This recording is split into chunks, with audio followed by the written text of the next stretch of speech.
เจือกะคลิปนี้มันต้องมีสักคนไหนน้ำลายปุ๊เฮ้อ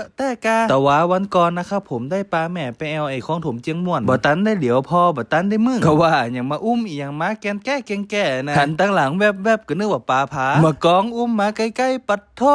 มาโอเกิดใหญ่ค่อนเท่ามานี่ก็เรื่องจะเกยหันเนี่ยมาโอแกนใหญ่จะนี่จะไปซอดจะไปหาย่างปืนเก้ามันเด็ดขาดตกใส่หัวกำนี่ไปใจแค่สลบนะบอกเลยขอฮักพุนกะแต่พอปอกเปลือกออกมาก็เหลือน้อยเดียวนะครับแกนตั้งไหนมันแน่นนั่นละนะครับเนาะยกพอมันตั้งนักตึกกึกต่ำใส่น้ำปูมอเห็นสกำโลเนาะวันผูกก่อนเตอวันนี้ขอหาวัตถุดิบกำวันนี้ก็ขอจิ้มพริกจิ้มเกี๊ยให้พอมาได้ก็พอแล้วเนาะปลามาพอการโบมาโอหลวงให้พอมันตึงแกนใหญ่แต่ใหญ่ว่าเนาะสาคูเก้าเห็นเตอไปครับเดี๋ยวจะปลาไปแปลงน้ำจิ้มในส่วนของน้ำจิ้มของผมนี่นะมีอยู่3อย่างน้ำตาลเกี๊ยแล้วก็พริกนะครับเนาะแต่บางบ้านเพิ่นจะใส่รสดีผมชูรสตัวอันนี้ก็แล้วแต่มากไผ่มากมันบ่มีสูตรตายตัวนะครับเนาะก่อนอื่นก็ตักพริกป่นน้ำหล่องไปเหี่ยสักจอดแต่ถ้าไผ่คนใดบ่มากเผ็ดนี่ก็บ่ต้องใส่พริกหลายนะปะโทขี้หมูขี้ดังย่อยมันกะตามไปตัวน้ำตาลนะครับเนาะสัก2จ้อน3จ้อนก็ได้แล้วแต่ความชอบอันสุดท้ายก็คือเกี๊ยนะครับเนาะใส่ไปสักปลายจ้อนครึ่งจ้อนก็ได้แล้วก็ไอ้คนที่แซวผมเนาะว่าจ้อนเล็กกะเสียกะจิงโจ้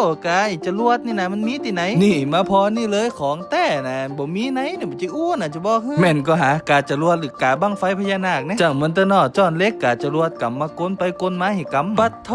ตักพริกใส่จ้อนเดียวบ่ได้มันต้องเผ็ดแต่เผ็ดว่าคิวเอาคนดังมากินของล้ำมันต้องส้มต้องเผ็ดจะเนี่ยสุดยอดว่าแล้วจะหาว่าโม่บึดคลิปหน้าจะโซ่มาโอ้ต่ำมาโอ้คือพอให้กำใส่น้ำปูแซ่บๆบอกเลยเหมาะขนาดเนื้อมาโอ้ช่ำๆหวานๆอมส้มเหมาะบัดทันได้เอาเข้าปากเตือนน้ำลายปะย่อยปะไหลลงกลางมันต้องจะนี่กินมาโอ้มันต้องจะนี่ข้อหนอตักกะไหล